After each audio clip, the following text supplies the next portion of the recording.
The cemetery here at Smeaton started in about 1860, and there's 585 people buried here, but there's nowhere near that number of monuments, so we were aware that there are a lot of unmarked graves.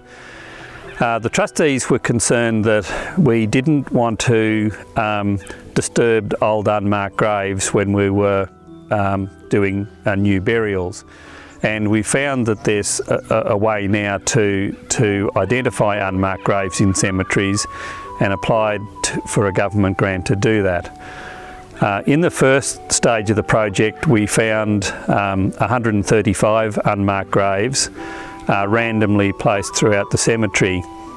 There's a couple of reasons for having unmarked graves. One is that due to the ordinary economic times back in the 1800s and early 1900s, a lot of people actually had a proper burial, but they couldn't afford a monument.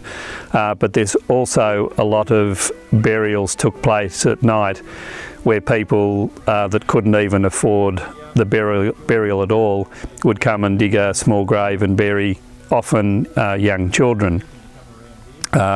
So we've thought that it was important to identify all of these unmarked graves.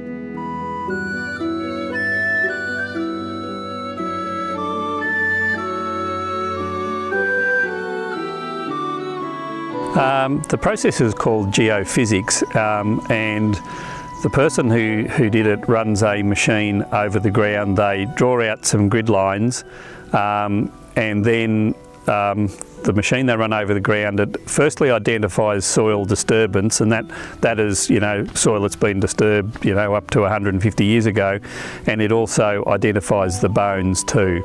And contrary to what a lot of people think, bones do stay in the ground for a very long time. They were randomly right throughout the cemetery, and as I said earlier, some in the correct burial spots, but some in just random places. Often very small children's graves were dug on walkways in between existing memorials, because the person doing it at night would know that area wouldn't be disturbed again. It really hasn't occurred in the last sort of 50 years, so it's really been, I would guess, in the first 100 years of the cemetery, from the mid-1800s to the early 1900s.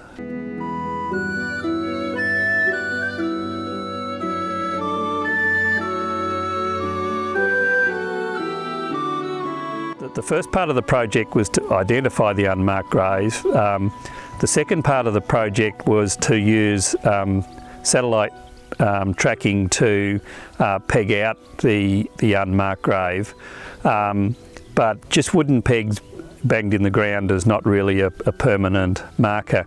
So this process is to put a concrete paver in the ground where every unmarked grave is, so that's a permanent record rather than the less permanent wooden pegs.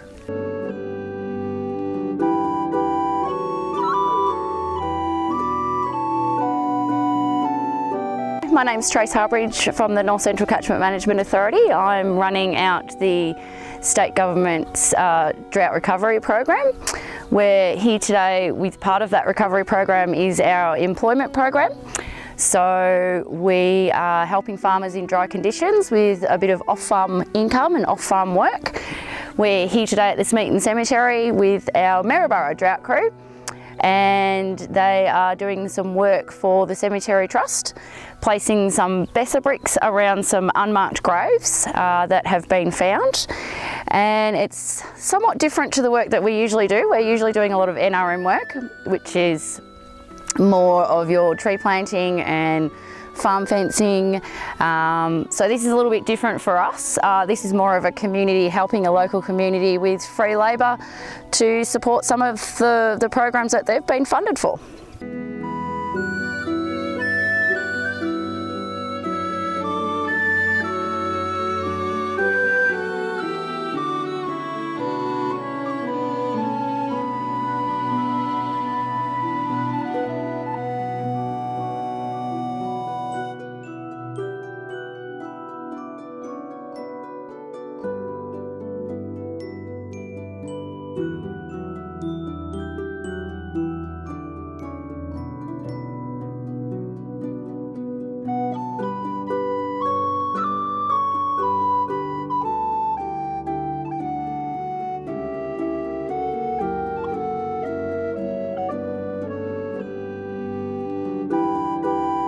It's an enormous help to get this part of the work done because the initial work, we received government grant to do the initial work, but we didn't have one for the permanent marking. So this has been an enormous help to the Cemetery Trust, which really has limited funds, but we are trying to complete this really important work.